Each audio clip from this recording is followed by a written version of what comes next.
amazing. Hi friends, soya குழம்பு கறி குழம்பு சவியில் எப்படி செய்கிறதுன்னு பார்க்கலாம் வாங்க. இதுக்கு தேவையான பொருள் என்னென்னு ஃபஸ்ட்டு பார்க்கலாம். திருவின தேங்காய் ஒரு மூடி எடுத்திருக்கேன், பூண்டு 10 பல், இஞ்சி 2 துண்டு, சோம்பு 1 ஸ்பூன். இதை நைஸாக அரைச்சி எடுத்துக்கலாம். சோயாவை அரை மணி நேரம் ஊற வச்சு எடுத்துக்கலாம். அதை தண்ணி புளிஞ்சிட்டு எடுத்து வச்சுக்கலாம். நான் தேங்காய், இஞ்சி, பூண்டு சும்மா அதை அரைச்சி நைஸாக எடுத்து வச்சுருக்கேன்.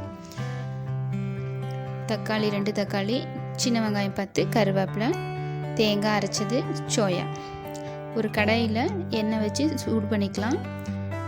கடுகு 1 ஸ்பூன், சோம்பு 1 ஸ்பூன் சேர்த்துக்கலாம். சின்ன வெங்காயம் 10 பல் சேர்த்துக்கலாம். அது கூட கருவேப்பிலையும் சேர்த்துக்கலாம். வெங்காயத்தை நல்லா வதக்கி எடுத்துக்கலாம்.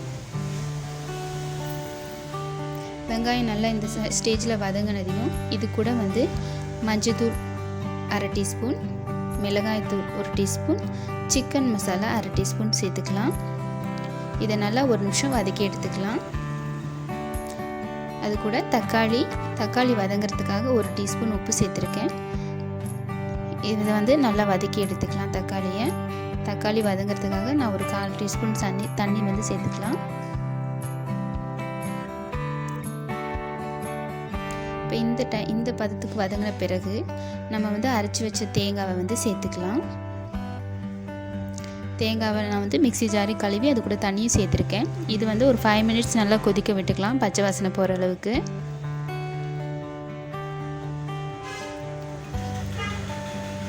இப்போ கொதிச்சிருச்சு. நம்ம இந்த டைமில் நம்ம ஊற வச்ச சோயாவையும் இது கூட சேர்த்துக்கலாம்.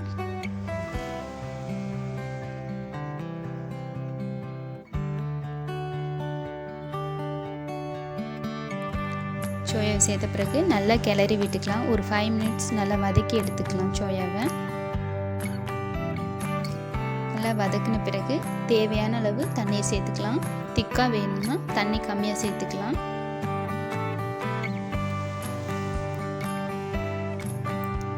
இப்போ நல்லா சோயாவை ஒரு 15 நிமிஷம் நல்லா வேக வச்சு எடுத்துக்கலாம். நல்லா கொதித்த பிறகு ஒரு 10-15 நிமிஷம் நல்லா வேக வச்சு எடுத்துக்கலாம். அவ்வளோதான் ஃப்ரெண்ட்ஸ், சோயா குழம்பு ரெடி. நல்லா கறி குழம்பு சுவையில் இருக்கும். ஸோ சப்பாத்தி, ரொட்டி, இட்லி இது எல்லாத்துக்குமே நல்லாயிருக்கும். மெயினாக சப்பாத்தி ரொட்டிக்கு ரொம்ப நல்லாயிருக்கும். ஸோ வீடியோ பிடிச்சிருந்தா லைக் பண்ணுங்கள், ஷேர் பண்ணுங்கள், சப்ஸ்கிரைப் பண்ணுங்கள் ஃப்ரெண்ட்ஸ் மறக்காமல். அப்போ தான் நான் போடுற வீடியோ வரும், நோட்டிஃபிகேஷனில் வரும். ஓகே ஃப்ரெண்ட்ஸ், பாய்.